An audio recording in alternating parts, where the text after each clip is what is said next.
Ibihe byiza kuri gukurikiranye amakuru ya Seka News ngiye ugiye kuyakugeza undi Umukiza Irene mfatanyije na Bwibutsa Sabine.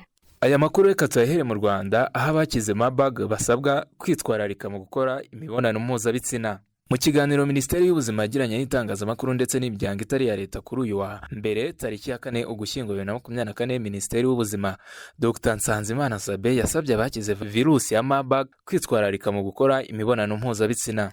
Iki kiganiro cyari kigamije kugaragaza ishusho y'uko indwara iterwa na virusi ya Murbug ihagaze mu Rwanda ndetse n'ibimaze gukorwa mu guhangana nayo. Muri iki kiganiro Dr Sabe yavuze ko ku bantu bakize indwara ya Murbug hari ibice by'umubiri bimwe na bimwe bisigaramo iyi virusi nko mu jisho, amashereka no mu masohoro nubwo iba itakigaragara mu bipimo by'amaraso. Yakomeje avuga ko abayikize bashobora kuyanduza abandi binyuze mu mibonano mpuzabitsina, anabagira inama yo kudakora imibonano mpuzabitsina idakingiye. Yagize ati niyo mpamvu bagirwa inama yo kwitwararika no kudakora imibonano mpuzabitsina idakingiye mu gihe ibipimo bitaragaragaza ko yashize mu mubiri.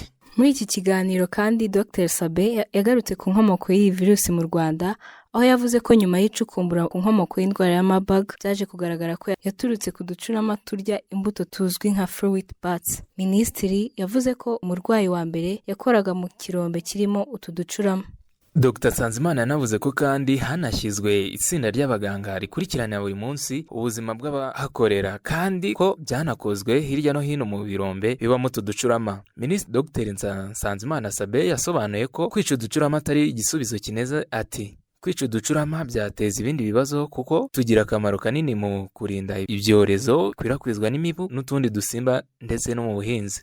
Uducurama dushobora kubika virusi ya Murbug tuzwiho kuba mu buvumo. Utu ducurama dushobora kwirakw'iza iyi ndwara kabiri mu mwaka mu gihe cyo kororoka. Minisitiri kandi yavuze ko ubu hashyizweho itsinda ry'abahanga bareba niba nta handi utu ducurama tubika virusi ya Murbug twaba turi. Kugeza ubu abarwayi 2 nibo bari kwitabwaho kandi bameze neza nk'uko Minisitiri yabivuze. Aya makuru reka tuyakomereze mu karere ka Muhanga aho abaturage bakomeje kwinubira iryama Kare ry'abakorera muri uyu mujyi.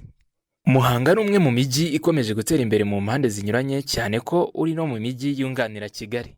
Nubwo bimeze gutya ariko birashoboka ko umuvuduko iterambere ririho udahagije bijyanye no kuba bamwe mu bakorera ubucuruzi muri uyu mujyi bafunga hakiri kare, aho usanga guhera saa 3 z'ijoro amaduka, resitora n'ibindi bikorwa byinshi by'ubucuruzi byafunze imiryango. Bamwe mu bacuruzi bavuga ko ikibatera gutaha kare ari umutekano muke mu nzira banyuramo bataha. Witwa Ntezirya Alphonse ufite iduka ricuruza ibikoresho by'ishuri n'ibyo mu biro avuga ko gutaha kare abiterwa no gutinya ko yakamburwa ibyo afite cyangwa akagirirwa nabi n'amabandi ajya avugwa mu bice bimwe na bimwe bikikije uyu mujyi.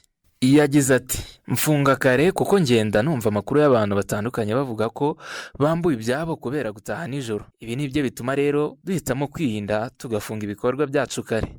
Ni ikibazo ahuriye n'abacuruzi banyuranye b'uyu mujyi binubira umutekano udahagije mu mayira banyuramo bataha. Bamwe na bamwe bagiye bagaragaza uduce dukunze kuba mu rugomo, hari nko mu gishanga cya Rwansamira, umanukiye ahitwa mu Ruvumera wambuka ugana mu Rugarama. Aho mu Rugarama naho si shyashya kuko nk'ahitwa mu isi ya 9 naho havuga urugomo. Hari kandi ni Gahogo ahitwa muri Sinyora ndetse no kureteka ugana Kabgayi. Umucuruzi utashatse kuvuga ko amazina ye atangazwa yabwiye Seka News ko aza abantu 2 bambuwe ibyabo. Yagize ati hari umuturage watashye saa 4 n'igice z'ijoro ubwo yari agiye kugera mu rugo iwe ahura n'abantu atazi bamusaba ko yabaha telefone yari afite mu ntoki, arabyanga ashatse kubarwanya baramuniga bamwambura telefoni ye bariruka bamusigaho. Yakomeje agira ati hari n'undi mukobwa nzi yatashye mu masaha akuze ageze mu nzira ahura n'abantu bamwambura isakoshi ye ndetse n'ibyari birimo byose babitwaramo. Mu zindi mpamvu zituma ingendo zirangira kare Muhanga ngo nuko abaturage batuye uyu mujyi biganjemo abatawukoreramo kuko usanga bataha baje kuruhuka. Ibyo bituma nta rujya n'uruza rw'abantu ruboneka. Hagaragara kandi amashuri menshi aho abanyeshuri bava ku masomo berekeza mu rugo badafite umwanya wo gutinda mu mujyi. Kuba uyu mujyi kandi uri rwagati mu gihugu ni kimwe mu bituma urujya n'uruza ruba ruke kuko n'abakerarugendo bawucamo bihitira berekeza mu bindi bice by'ubukerarugendo. Ku bijyanye n'umutekano muke, icyifuzo cy'abatuye n'abakorera i Muhanga ni uko hakazwa umutekano mu masaha y'ijoro mu kwirinda ko hari uwagirirwa nabi cyangwa akamburwa ibye. Umuyobozi wungirije w'akarere ka Muhanga ushinzwe imibereho myiza y'abaturage Mugabo Gilbert ntiyemeranywa n'ibivugwa n'aba bacuruzi ku bijyanye n'umutekano muke mu mijyi wa Muhanga no mu karere muri rusange. yagize ati nta kibazo cy'umutekano muke gihari mu mujyi ndetse no mu karere muri rusange. Ibyo bibazo ntabyo tuzi nk'akarere. Kugeza ubu Kigali yunganirwa n'imijyi 6 ariyo Huye, Muhanga, Musanze, Nyagatare, Rubavu ndetse na Rusizi. Sabine nyemerera dukomereza amakuru yacu mu karere, aho mu gihugu cya Kenya abaturage baho baje ku mwanya wa mbere mu bamara igihe kinini ku mbuga nkoranyambaga. Kenya yaje ku mwanya wa mbere ku isi mu bijyanye no kugira abaturage bamara amasaha menshi ku mbuga nkoranyambaga. Ni ibigaragazwa na raporo nshya ya Digital 2024 ikorwa ku bufatanye na Visual Capitalist. Nk'uko iyi raporo ibigaragaza, Abanyakenya bamara impuzandengo y'amasaha 3:43 ku mbuga nkoranyambaga buri munsi. Aya masaha bayakoresha ku mbuga nkoranyambaga zonyine, hatabariwemo ayo bashobora gukoresha bakora ibindi bikorwa byifashisha murandasi internet. Iyi mibare yashingiwe ku bakoresha internet bafite hagati y'imyaka 16 na 64. Ku mpuzandengo, umuntu ukoresha imbuga nkoranyambaga mu buryo busanzwe azimaraho hafi amasaha 2:30 buri munsi, ibingana na 1/3 cy'igihe cyose amara kuri internet. Raporo yerekana ko Kenya izi imbere ya Afurika y'Epfo na Brazil mu gukoresha imbuga nkoranyambaga. Ibi ngo biterwa n'uko Abanyakenya bafite umubare munini w'abakoresha internet bangana na 40.8% by'abaturage bose, hashingiwe ku mibare yo mu ntangiriro za 2024. Afurika y'Epfo yaje ku mwanya wa 2, aho bamara impuzandengo y'amasaha 3:37 ku mbuga nkoranyambaga, hagakurikiraho Brazil n'amasaha 3:34, Philippines n'amasaha 3:33, naho Nigeria ikaza ku mwanya wa 5 n'impuzandengo y'amasaha 3:23.